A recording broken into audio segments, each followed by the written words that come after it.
Your happiness will be determined by the challenge you're most willing to endure.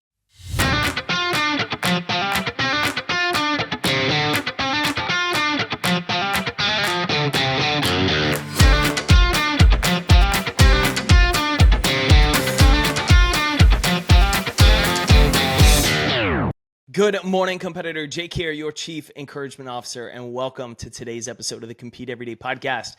You may be wondering who our guest is today because it's Wednesday.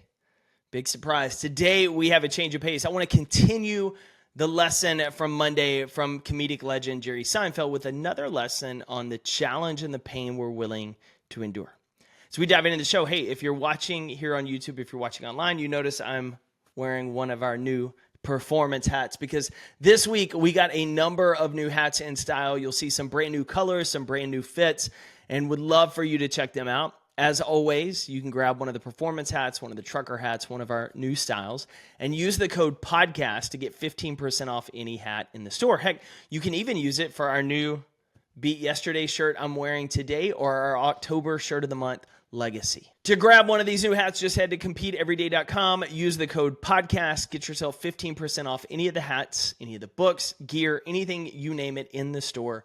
And check out, perhaps, if you've never bought one of our gear, we got some brand new bundles that'll give you 3 shirts, flag, journal, wristband, stickers, and more to help you get started with your Compete Everyday collection.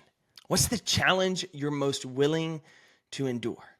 Jerry Seinfeld was on the Howard Stern show not too long back, and they were talking about one of Jerry's bits. And he has a famous bit about using chopsticks. And Stern asked him very specifically, when you're out to dinner with your family, like, are you always thinking of material? Like, is your brain always on?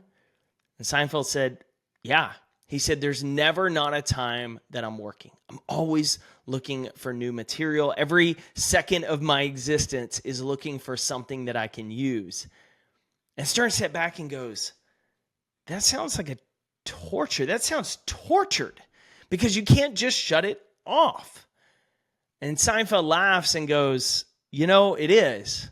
It's torture, but here's what I've learned. Your blessing in life is when you find the torture you're comfortable with. Your blessing in life is when you find the torture you're comfortable with. This line really stood out to me because one of the things I struggle with is getting the brain to shut off. Occasionally, I can dial it back maybe during a football game. But for the most part, I'm always looking to source ideas and material that I can use here on the podcast, that I can use in writing my next book or on stage. I'm always looking for, hey, how can I teach this idea in maybe a new light? In fact, I'll go to the movies. One of the things I love is going to the movies, getting some popcorn, trying to unplug during a story, but without fail, almost always there's going to be a point where I'm going to see something in the film and think, ooh, that's a really good lesson. Oh, that's a good example I should use. And I'll get up like anybody else getting up to go to the bathroom, and I'll go right down the hallway, pull out my phone, open the notes, make a few notes on it, and then I'll go back and sit down. My brain struggles to shut off, and at times that's pretty frustrating. But what Seinfeld talked about here is like the challenge, the pain, the discomfort, the one that you're most willing to endure and be comfortable with is actually the blessing, because that's where you're going to find the most happiness. Mark Manson, who is a famous author who's written the book, The Subtle Art of Not Giving Up, and everything is, if you've read his book, you know his material. There's a large F word there. I'll save for some of our younger listeners here on the show. But Mark writes that happiness requires struggle.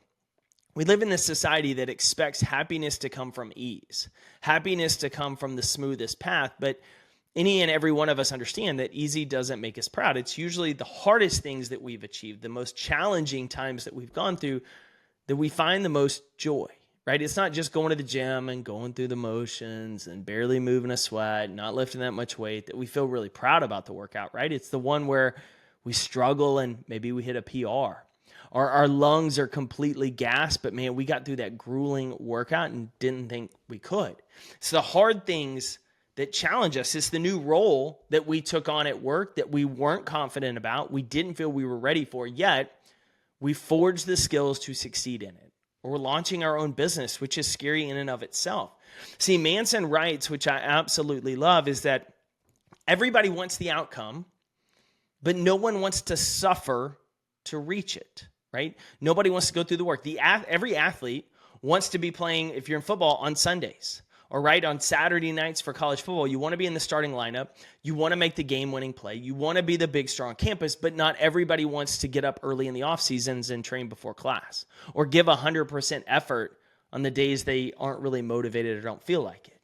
Manson says, everybody wants the amazing job and financial independence, but not everyone wants to suffer through the long work weeks, the long commutes, the paperwork, all the other blah, blah, blah. We want to be rich without risk. Says everybody wants to have awesome relationships, but not everyone's willing to go through the tough conversations, the awkward silences, the hurt feelings, and the emotional psychodrama to get there. We view pain as this negative to be avoided at all costs. We see challenge and discomfort as something to run from, but it's the pain we're most willing to endure that gives us our greatest purpose and happiness. It's the thing, maybe for you, you've put off for years starting your own business. You had an idea, you wanted to do that, you were afraid, you were worried, there was concerns, and rightfully so. There's a huge risk jumping out on your own. But eventually you decided the pain of going after this and struggling through this and figuring out and starting new was better than the pain of regret. See, that's the thing that most people don't realize is when we choose to avoid challenges, when we choose to avoid that suffering, that pain, that discomfort now for something we really want, we end up stuck with the pain of regret in the long run. It's the disappointment for the things we didn't do, the embarrassment for not trying at that thing we really said. So we all have some pain, right? There's always going to be a pain. It's either the pain of disciplining ourselves to do the work now or the pain of carrying the regret later. The discomfort of getting in over our head and having to learn and figure it out, or the heavy burden of wishing we had, or what if I'd tried?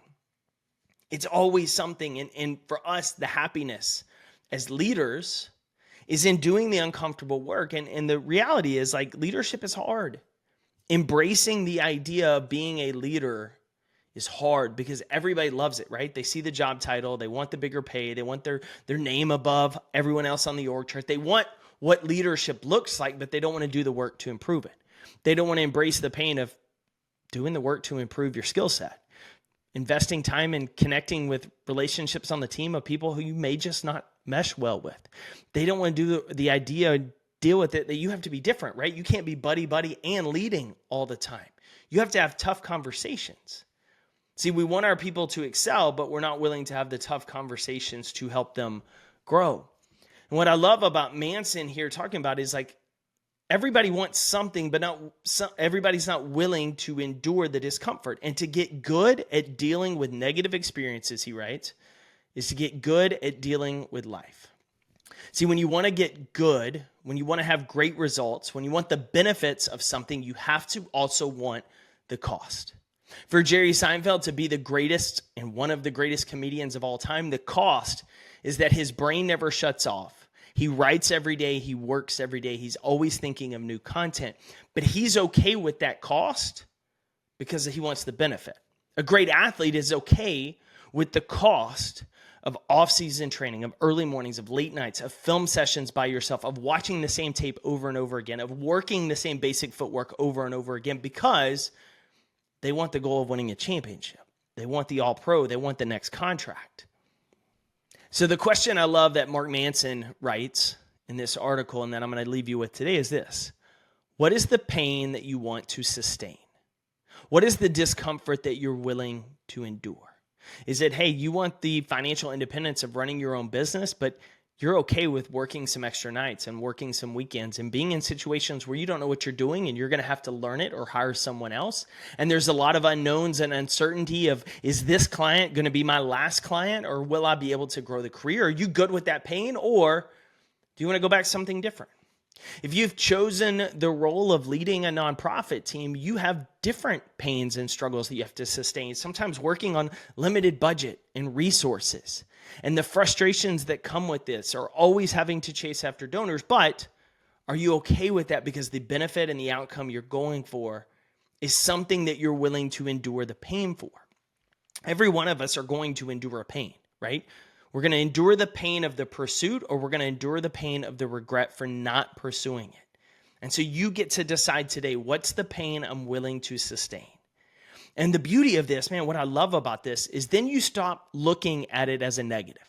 You stop seeing this discomfort as something to avoid, and you start understanding the pain and the struggle, the thing that's, quote, torturing you, is actually the thing that weeds out the people who don't really want it.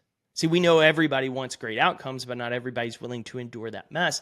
And so the more you remind yourself of this fact of, hey, this discomfort, this pain, this difficult time that I'm dealing with that isn't, quote, fair, this is the thing that weeds out people from making the type of impact that I'm going to make.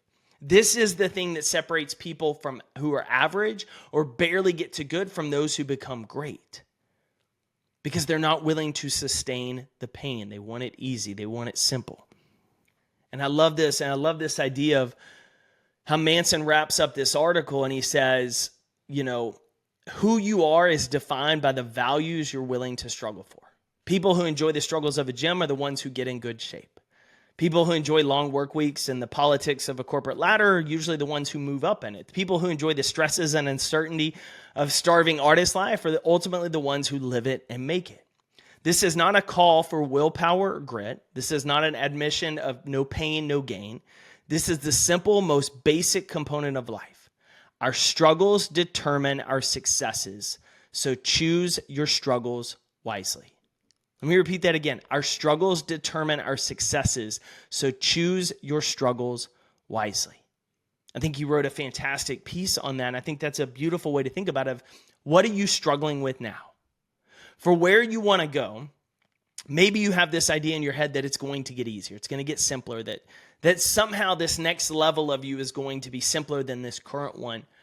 But what if you saw every level as a struggle? But you were okay with the struggle because it was going to allow you to reach the goal you want and make the type of impact you're looking for. See, most people are going to spend their entire lives believing one day the time's going to be better, the road's going to be easier, that happiness is going to be found on the smooth road, and they're going to be sorely disappointed when they're stuck with the pain of regret for not taking action now. But not you, because you compete every day, and that means you're going to embrace the struggle. You're going to reframe how you see it. You're going to look at yourself as Sisyphus, pushing that boulder up the hill every single day and embracing the challenge with a smile because you're okay with this. Because this success that you're chasing is worth the struggle you're doing right now. Embrace the struggle, do the work, and go make an impact. Go win your day today, competitor. You know I'm cheering for you.